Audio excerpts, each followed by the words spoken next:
What if you could walk into any room and leave with genuine connections, lasting influence, and a reputation for warmth, likability, and leadership, all without manipulation or pretense? That's exactly what How to Win Friends and Influence People by Dale Carnegie offers. Published in 1936 and still wildly relevant today, this book isn't about tricking people into liking you. It's about understanding timeless human psychology and using it to cultivate real relationships, persuasive communication, and a presence that leaves people better than you found them. In a world obsessed with digital likes and fleeting attention, Carnegie's insights are a masterclass in the lost art of meaningful connection. It's not flashy, but it's powerful. If you've ever wished people listened more, liked you more, or trusted you more, this is the book that shows you how. Carnegie opens with a simple but profound truth. People are driven by emotion more than logic. And above all, they want to feel important.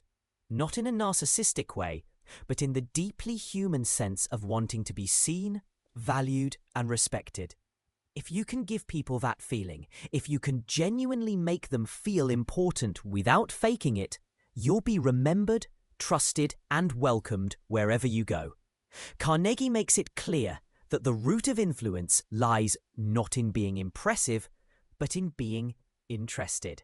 People are naturally drawn to those who take a sincere interest in them. Think of a time when someone remembered your name, asked about something you cared about, or listened with full attention. It likely stood out because it's rare. Carnegie's first and lasting insight is that kindness, curiosity, and attention are the true currencies of influence. Throughout the book, Carnegie uses vivid, often amusing stories to illustrate his points. From Abraham Lincoln's ability to disarm enemies with empathy, to everyday examples of shopkeepers and executives transforming relationships with simple shifts in behavior, the lessons feel grounded in real life. One of the central themes is that criticism almost always backfires. When we attack others, even subtly, they become defensive, dig in their heels, and resent us. But when we offer understanding, appreciation, or encouragement, they soften, listen, and often surprise us with growth. Carnegie suggests that you can almost always say what you need to say. Ask for change, give feedback, disagree. But how you say it determines everything. If people feel respected and unjudged, they're more likely to hear your perspective. Another striking insight is the power of remembering people's names. Carnegie calls a person's name the sweetest sound in any language to them. It may sound small, but he shows how often people feel invisible or overlooked in daily life. Simply using someone's name in conversation and pronouncing it correctly signals that you see them as a person, not just a function. Carnegie emphasizes that success in business, leadership, and life is deeply tied to how people feel around you. Do they feel dismissed, or do they feel heard? Do they feel small, or do they feel lifted? Your words, tone, and body language all answer that question every day. The book also underscores how people crave appreciation far more than flattery. Flattery is empty praise. Appreciation is specific, sincere recognition.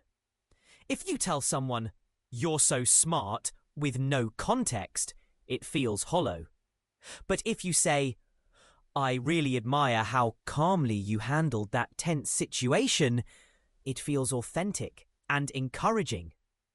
Carnegie explains that appreciation is a key to loyalty, morale, and influence, whether you're leading a team or talking to a stranger.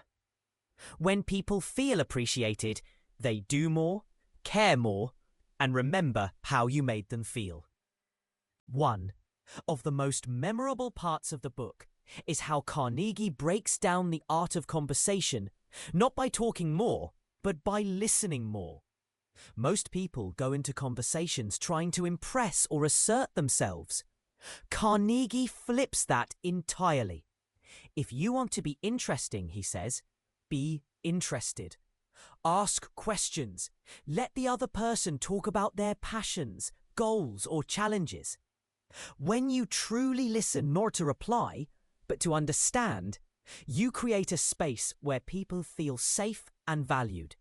And ironically, they often come away thinking you were the most interesting one, simply because you gave them room to shine.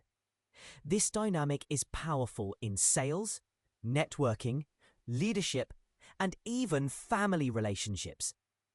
Carnegie shows how people don't remember what you said nearly as much as they remember how you made them feel. Another major thread is the idea of influencing others by aligning with their interests. Instead of trying to force your perspective, Carnegie advises you to look at situations from the other person's point of view. What do they care about? What are they worried about? What do they want to achieve? When you speak in terms of their interests rather than yours, you naturally create rapport and motivation. For example, a parent might convince a child to study not by threatening consequences, but by tying learning to something the child already enjoys. A manager might inspire a team by connecting goals to shared values. It's not manipulation, it's empathy, and it's incredibly effective. Carnegie doesn't shy away from tougher situations either. He dives into how to handle disagreements and how to change someone's mind without creating resistance. The key, he says, is to avoid arguing. No one likes to be told they're wrong, even when they are. Instead, he suggests agreeing with what you can, showing humility, and leading people to your point of view with questions and mutual respect. He gives the example of admitting when you've made a mistake, which disarms defensiveness and invites cooperation. These aren't just social tricks, they're reflections of character. Carnegie's approach is deeply ethical. The best way to influence others is to respect them. The book is full of small, actionable techniques with big emotional impact. Smile more. It sets the tone for warmth and openness. Talk in terms of what matters to the other person. Let others feel the idea is theirs, especially when trying to inspire initiative or change. Be quick to acknowledge your own mistakes before pointing out someone else's. All of these behaviors build trust and reduce resistance. Carnegie shows that influence is not about overpowering others, but creating conditions where people feel safe, valued, and willing to follow your lead. What's especially compelling is how these principles scale. They work whether you're in a one-on-one conversation or managing a team of hundreds. They apply to romantic relationships, job interviews, boardrooms, and customer service calls. Carnegie's message is that human nature hasn't changed, and the people who master emotional intelligence, not just technical skill, are the ones who ultimately succeed. In a time when digital communication can feel transactional and distant, Carnegie's human-centered philosophy is more relevant than ever. By the end of the book, you realize that the title, How to Win Friends and Influence People, isn't about winning in the competitive sense. It's about winning hearts, winning trust, and winning the kind of respect that makes leadership and relationships flourish. Carnegie offers more than just advice. He offers a way of being, one that prizes humility, curiosity, kindness, and authenticity. It's not always easy, especially in moments of stress or ego. But it's a path worth walking. He shows us that influence isn't about pushing, it's about connecting. And connection, ultimately, is what makes everything else possible. So, if you've ever struggled to build better relationships, lead with more confidence, or simply make people feel seen in a distracted world, How to Win Friends and Influence People is your guide.